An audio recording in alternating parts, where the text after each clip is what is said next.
Me vallëzimi nuk është njohur rastësisht.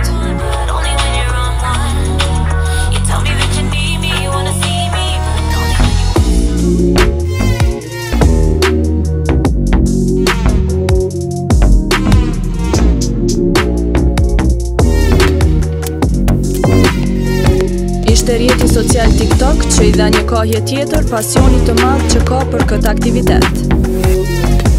22 vjeçari Ardim Mreca, që u kthye në fenomen gjatë kohës së pandemisë, po shfaq talentet e tij përmes kësaj platforme.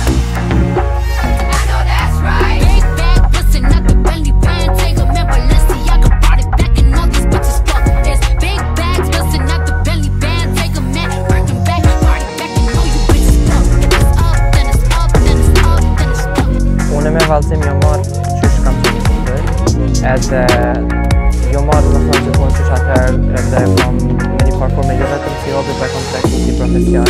E kam bërë domethënë me gjithë zemër, edhe e kam dashur gjithmonë, edhe momentin që dulet jetës sociale ka qenë një hap diçka shumë i mirë dhe i madh për mua. Po e di që për shembull Kosovë nuk kena hap shumë të madhe, edhe ka qenë mënyra më e mirë të shfrytzuar jetën sociale. Platformën e re, domethënë TikTok, e kam pa vitin e kaluar. E kam filluar në platformën e re që kam edhe normal që ka interesuar, se gjithmonë më kanë interesuar për jetën sociale. Edhe momentin që kam dëgjuar për TikTok që është bë viral, edhe më ka interesuar domethënë me qenë pjesë e tina. Kreativiteti që ka nuk mbeti pa u vërejtur.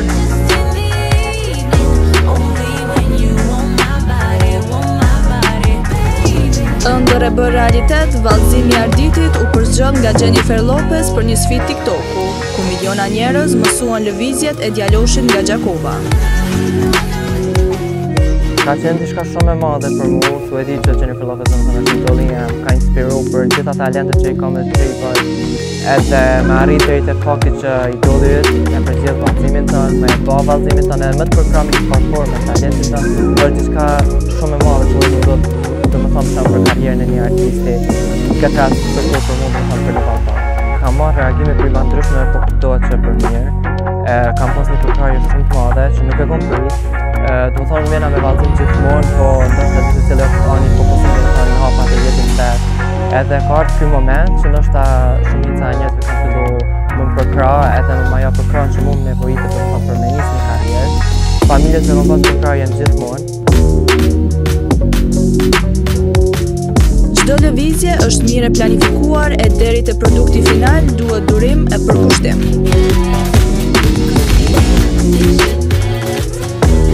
Varet krejt prej videove, varet prej vallëzimeve, ka vallëzime të lehta, ka vallëzime domethënë për profesionistëve që të shkojnë në më zor.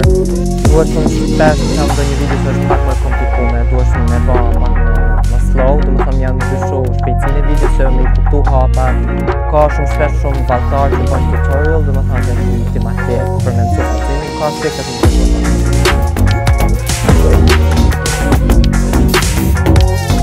Synime ka që të merret profesionalisht me artin e vallëzimit modern.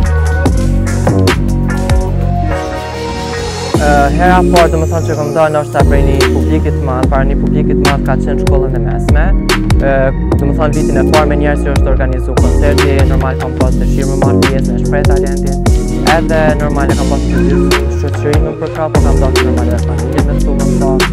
Edhe kur më kanë pasur familja janë shumë të gjithmonë domethënë kam pasur domethënë vetëm kam dalë para me shpat talentin.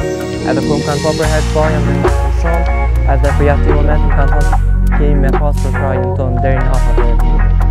Qëllimi jam është po, më marrë profesionalisht, e konsideroj jo vetëm si hobi, konsideroj si profesion, si punë, kam shumë dëshirë më angazhuar në projekte që por edhe më thonë, kam me konsideru që është profesionist. TikToku i ka dhënë një çështje krejt tjetër vallëzimit. Sfida që realizohen këtu shumë shpejt bën virale dhe përdoruesi mbledhin deri në miliona aplikime nga ky rrjet social.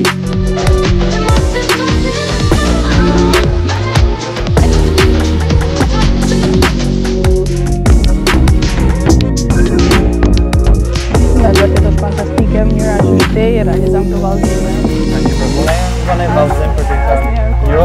Hajde të ndihmojmë, shumë